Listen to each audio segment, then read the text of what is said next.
On behalf of the General Assembly, I have the honor to welcome to the United Nations His Excellency Jair Messias Bolsonaro, President of the Federative Republic of Brazil, and to invite him to address the Assembly. Ok. Bom dia a todos.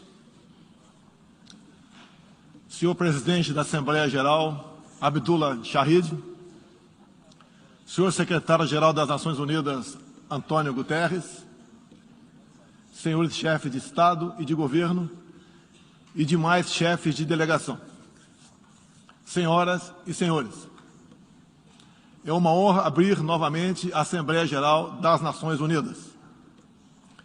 Venho aqui mostrar o Brasil diferente daquilo publicado em jornais ou visto em televisões. O Brasil mudou e muito depois que assumimos o governo em janeiro de 2019. Estamos há 2 anos e 8 meses sem qualquer caso concreto de corrupção. O Brasil tem um presidente que acredita em Deus, respeita a Constituição, valoriza a família e deve lealdade ao seu povo. Isso é muito. É uma sólida base se levarmos em conta que estávamos à beira do socialismo. Nossas estatais davam prejuízos de bilhões de dólares no passado. Hoje são lucrativas. Nosso Banco de Desenvolvimento era usado para financiar obras em países comunistas, sem garantias. Quem honrava esses compromissos era o próprio povo brasileiro. Tudo isso mudou. Apresento agora um novo Brasil, com sua credibilidade já recuperada diante do mundo. O Brasil possui o maior programa de parceria de investimentos com a iniciativa privada de sua história. Programa que já é uma realidade e está em franca execução. Até aqui foram contratados 100 bilhões de dólares de novos investimentos e arrecadados 23 bilhões de dólares em outorgas. Na área de infraestrutura, leiloamos para a iniciativa privada 34 aeroportos e 29 terminais portuários. Já são mais de 6 bilhões de dólares em contratos privados para novas ferrovias. Introduzimos o sistema de autorizações ferroviárias, o que aproxima nosso modelo ao americano. Em poucos dias recebemos 14 requerimentos de autorizações para novas ferrovias, com quase 15 bilhões de dólares em investimentos privados. Em nosso governo, promovemos o ressurgimento do modal ferroviário. Como reflexo, menor consumo de combustíveis fósseis e redução do custo do Brasil, em especial no barateamento de produção de alimentos. Grande avanço vem acontecendo na área do saneamento básico. O maior leilão da história do setor foi realizado em abril, com concessão ao setor privado dos serviços de distribuição de água e esgoto no estado do Rio de Janeiro. Temos tudo o que o investidor procura.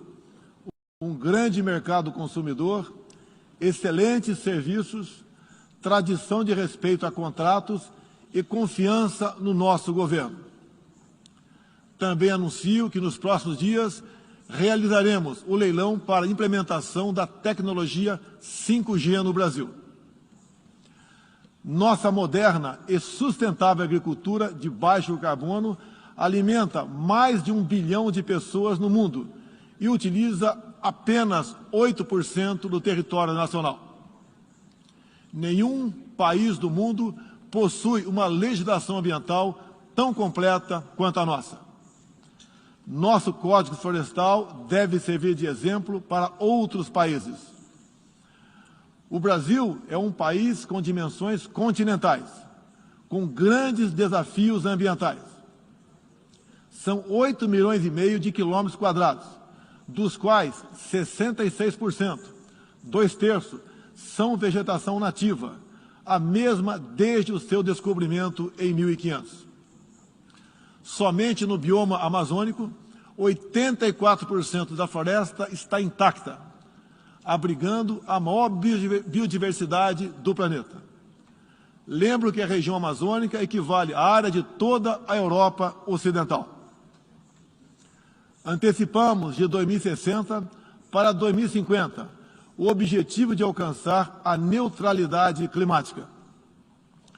Os recursos humanos e financeiros destinados ao fortalecimento dos órgãos ambientais foram dobrados, com vistas a zerar o desmatamento ilegal. E os resultados desta importante ação já começaram a aparecer. Na Amazônia, tivemos uma redução de 32% do desmatamento no mês de agosto, quando comparado a agosto do ano anterior. Qual país do mundo tem uma política de preservação ambiental como a nossa? Os senhores estão convidados a visitar a nossa Amazônia. O Brasil já é um exemplo na geração de energia, com 83% advinda de fontes renováveis. Por ocasião da COP26, buscaremos consenso sobre as regras do mercado de crédito de carbono global.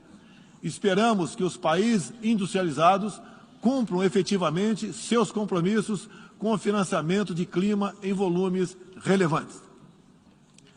O futuro do emprego verde está no Brasil. Energia renovável, agricultura sustentável, indústria de baixa emissão, saneamento básico, tratamento de resíduos e turismo.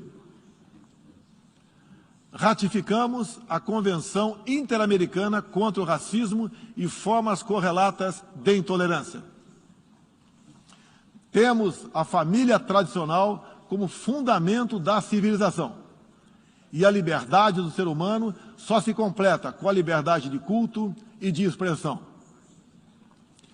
14% do território nacional, ou seja, mais de 110 milhões de hectares, uma área equivalente à Alemanha e França juntas, é destinada às reservas indígenas.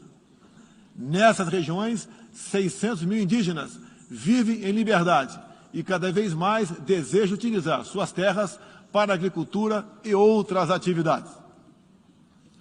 O Brasil sempre participou em missões de paz da ONU, de Suez até o Congo, passando pelo Haiti e Líbano. Nosso país sempre acolheu refugiados. Em nossa fronteira com a vizinha Venezuela, a operação acolhida do governo federal já recebeu 400 mil venezuelanos deslocados devido à crise político-econômica gerada pela ditadura bolivariana. O futuro do Afeganistão também nos causa profunda apreensão. Concederemos visto humanitário para cristãos, mulheres, crianças e juízes afegãos.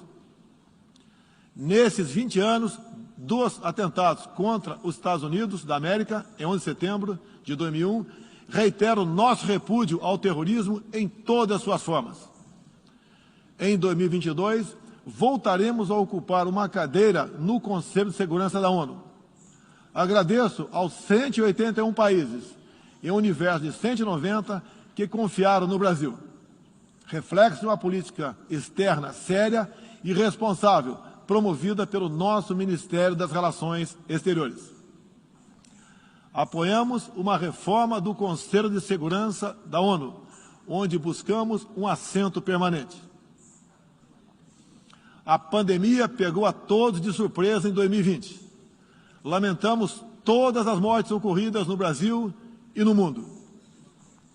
Sempre defendi combater o vírus e o desemprego de forma simultânea e com a mesma responsabilidade.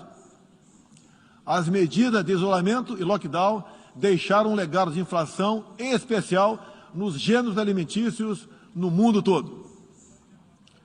No Brasil, para atender aqueles mais humildes, obrigados a ficar em casa por decisão de governadores e prefeitos e que perderam sua renda, concedemos um auxílio emergencial de $800 para 68 milhões de pessoas em 2020.